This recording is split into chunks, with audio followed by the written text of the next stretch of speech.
Assalamualaikum warahmatullahi wabarakatuh. Perkenalkan, nama saya Mak Wajar Akila dengan nomor induk mahasiswa 20021126439. Baiklah, di sini saya akan menjelaskan materi tentang ekonomi Islam. Kata ekonomi berasal dari bahasa Yunani, yaitu oikos dan namos. Oikos berarti rumah tangga, sedangkan namos berarti aturan, kaidah, dan pengelolaan. Dengan demikian, secara sederhana, ekonomi dapat diartikan sebagai kaidah-kaidah, aturan-aturan, atau cara pengelolaan suatu rumah tangga. Dalam bahasa Arab, ekonomi sering diterjemahkan dengan al-ishaq, yang berarti hemat. Dengan perhitungan juga mengandung makna rasionalitas dan nilai secara implisit. Jadi, ekonomi adalah mengatur urusan rumah tangga di mana anggota keluarga yang mampu ikut terlibat dalam menghasilkan barang-barang berharga yang membantu memberikan jasa, lalu seluruh anggota keluarga yang ada ikut menikmati apa yang mereka peroleh. Kemudian, populasinya semakin banyak dan dalam rumah-rumah, lalu menjadi suatu kelompok yang diperintah oleh suatu negara. Adapun istilah ekonomi Islam berasal dari dua kata, yaitu ekonomi dan Islam. Islam adalah kata bahasa Arab yang terambil dari kata salimah yang berarti selamat, damai, tunduk, pasrah, dan berserah diri. Objek penyerahan diri ini adalah pencipta seluruh alam semesta, yakni Allah Subhanahu wa taala. Dengan demikian, Islam berarti menyerahkan diri kepada Allah Subhanahu wa taala sebagaimana tercantum dalam Al-Qur'an surah Al-Imran yang artinya sesungguhnya agama atau yang diridhoi diisi oleh Allah adalah Islam. Ekonomi Islam adalah pengetahuan bagaimana menggali dan mengimplementasi sumber daya material untuk memenuhi kebutuhan dan kesejahteraan manusia, di mana pengalihan dan penggunaan itu harus sesuai dengan syariat Islam. Selanjutnya itu prinsip dasar dalam ekonomi Islam. Yang pertama, pengaturan atas kepemilikan dalam ekonomi Islam dibagi menjadi 3 kelompok, yaitu pertama kepemilikan umum, yang kedua kepemilikan negara, dan ketiga kepemilikan individu. Kepemilikan umum sendiri itu adalah meliputi semua sumber baik yang keras, cair maupun gas, minyak bumi, besi, tembaga, emas, dan termasuk simpan di perut bumi dan semua bentuk energi, juga industri barat yang menjadikan energi sebagai komponen utamanya. Dan kepemilikan negara meliputi semua kekayaan yang diambil negara seperti pajak dengan segala bentuknya serta perdagangan, industri, dan pertanian diupayakan negara di luar kepemilikan umum. Sedangkan kepemilikan individu ini dapat dikelola oleh setiap individu atau setiap orang sesuai dengan hukum atau norma syariat.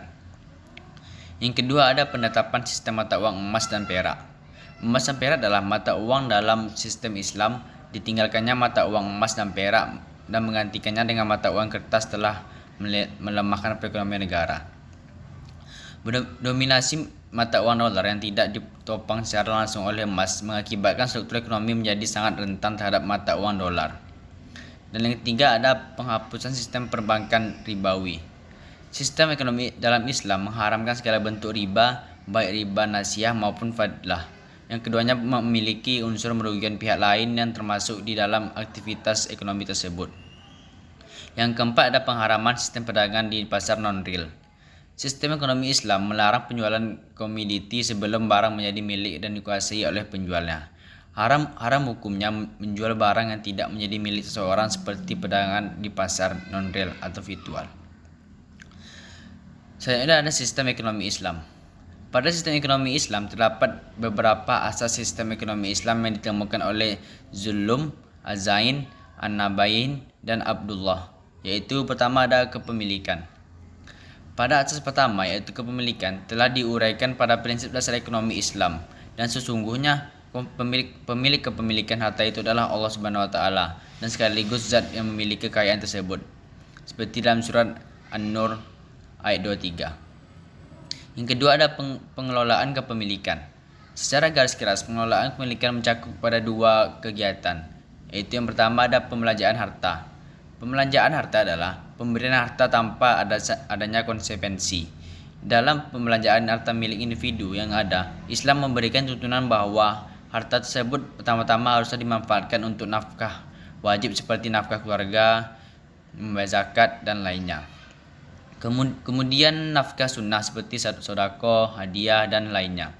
Dan setelah itu dimanfaatkan untuk hal-hal yang mubah, dan hendaknya harta tersebut tidak dimanfaatkan untuk hal-hal terlarang seperti untuk membeli barang haram, minuman keras, dan lainnya. Selanjutnya ada pengembangan harta. Pengembangan harta adalah kegiatan memperbanyak jumlah harta yang telah dimiliki.